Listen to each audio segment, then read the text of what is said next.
Story: The Last Survivors. In this story, we see that due to the spread of a deadly virus, almost every human in the world has turned into a zombie. But these are no ordinary zombies, they are so fast that they can even catch a running airplane. Some are clever enough to outthink humans, while others can smell their targets from several kilometers away. In this world surrounded by death and chaos, only 2 humans remain alive. Will they survive? Let's find out in today's story. The story begins with a boy sitting in his room, watching cartoons on TV. Suddenly, the signal goes out, and an emergency alert appears on the screen. The boy's smile fades as the report announces that a highly toxic virus has spread across the world, turning infected people into terrifying zombies within minutes. The virus spreads rapidly, and the entire world has fallen under its grip. The TV warns viewers to find a safe place immediately. Just then, the boy hears a strange noise from the room upstairs. He freezes, his breath caught in his throat. Slowly, he walks upstairs, only to realize it was just his elder sister playing a prank on him. Moments later, the siblings go to their mother's room. Their mother looks terrified as she talks on the phone with her husband, a pilot, telling him about the situation. The father says, "The virus is spreading fast everywhere. Don't wait for me. Take the kids and leave the city immediately." He reassures them, "Don't be scared. You'll be safe. Your mother will take you somewhere secure." He shows them a lucky bracelet he's wearing, a bracelet made by his daughter, Abigail. Seeing it, Abigail smiles brightly.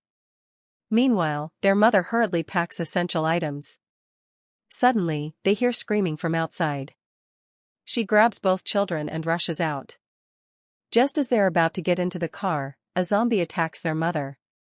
Terrified, Abigail hides under the car, watching in horror as her mother and little brother are killed before her eyes. The zombie doesn't see her and walks away. Trembling with fear, Abigail realizes that her mother has now turned into a zombie too. As her zombified mother moves toward her, about to attack, an older man arrives like a guardian angel. He kills the zombie mother and saves Abigail. Moments later, they see Abigail's younger brother turning into a zombie. The man tells her to cover her ears and shoots the boy to save her. 10 years later. The scene shifts. 10 years have passed since the virus outbreak destroyed civilization. Once bright cities are now lifeless ruins.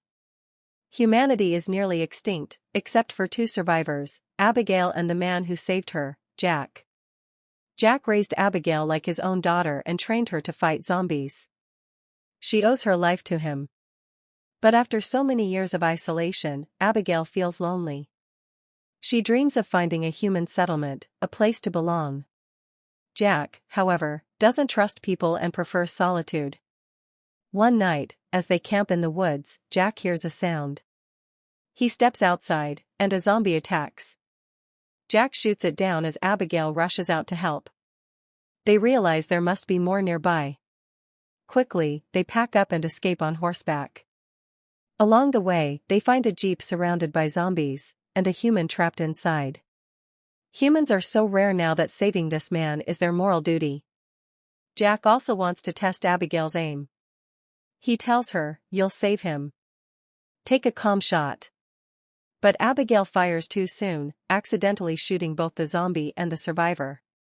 Furious, Jack scolds her. They check the injured man, he won't survive. Jack puts him out of his misery to prevent him from turning. They take supplies from the dead man's jeep, including his boots. As Jack puts them on, armed survivors appear and surround them, thinking Jack killed their companion for loot. Just as they're about to open fire, a pregnant woman steps out and orders them to stop. Before they can argue further, their horses neigh nervously, a warning. A thunderous roar echoes from the forest, a massive horde of zombies charges toward them. They open fire, fighting desperately, but many of the group are bitten and killed. Only 4 people survive: Jack, Abigail, the pregnant woman Megan, and her husband David. The journey to Shiptown. Escaping in a jeep, they head out. Jack asks the couple where they were going. David explains, "We were trying to reach Shiptown, a safe place where humans live together. It's well fortified and peaceful. Abigail's eyes light up, that's exactly the kind of place she's dreamed of. But Jack doesn't believe it. There are no such colonies. I've searched for 10 years. Suddenly, the jeep breaks down. David, a mechanic, tries to fix it but lacks tools. They leave it behind and continue on foot. After hours of walking, they find an abandoned high-rise complex. It's eerily silent. They search it carefully and, finding no threat, decide to stay overnight. That night, they light a fire and cook food. Abigail eagerly talks to Megan about Shiptown. Megan says, "We've spoken to the people there on radio. It's beautiful, a safe haven where humanity can start over." Hearing this fills Abigail with hope. Infection. He decides to take Megan to Shiptown and then leave before he turns. Next morning, Jack notices David acting strangely. He forces him to reveal the bite. Jack says, "Do you want me to do it, or will you end it yourself?" David swears he won't hurt anyone, so Jack spares him, for now. Later, they find a house. As Jack approaches, bright lights flash, and a voice shouts through speakers, "Drop your weapons, or we'll shoot." Realizing humans live there, Abigail steps forward, saying, "We mean no harm. We just need help." The man inside invites them in, he's a scientist. He gives them food and drinks, explaining, "I've stayed here to study the virus. It's not all bad, it's evolution. The weak die, the strong survive as zombies. They deserve to rule the world." The group grows uneasy. Soon, David feels sick and goes to the bathroom. The virus has fully spread in him. When he returns, he sees everyone unconscious. The scientist drugged their drinks. David attacks him, but the scientist presses a device that weakens him. The scientist laughs, "This device lets me control zombies. I'll rule the world." He had tested it on his zombie wife, whom he kept locked in a cage and fed with human victims. When he opens the cage, she attacks him, but he controls her again, sending her at the survivors. Just then, David breaks free, unleashing his inner strength. He frees the others, and they escape as the scientist flees. Outside, they find his car and drive away.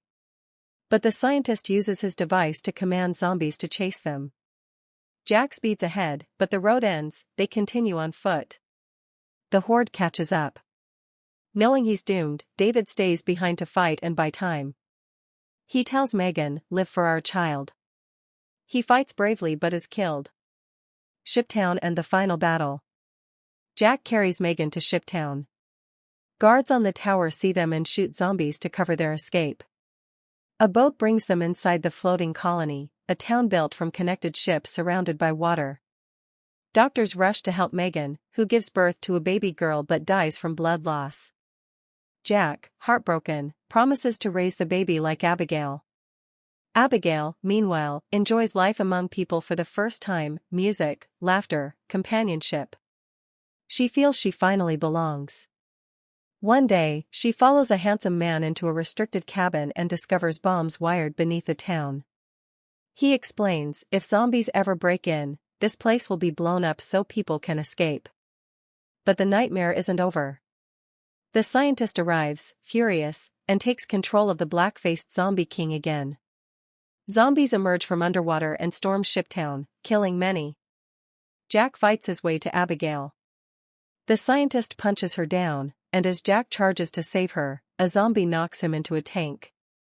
The scientist follows, attacking, but Jack smashes the control device, freeing the zombies from his command.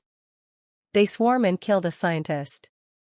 Survivors flee through an underground tunnel to safety. The handsome man hesitates to trigger the explosion. Abigail is still inside. As Jack and Abigail run, the zombie king grabs her. Jack strikes it with a wooden plank. Then Abigail sees a familiar bracelet on its wrist, the same one she made for her father. Realization hits her, the zombie king is her father. Tears in her eyes, she raises her gun. Knowing he's no longer human, and that he's attacking Jack, she shoots him. The zombie king falls. Jack and Abigail embrace as the explosion engulfs Shiptown.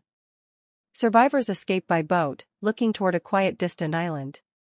Together, they decide to rebuild humanity. And with that, the story ends. If you liked this story, don't forget to subscribe to our channel and give the video a thumbs up.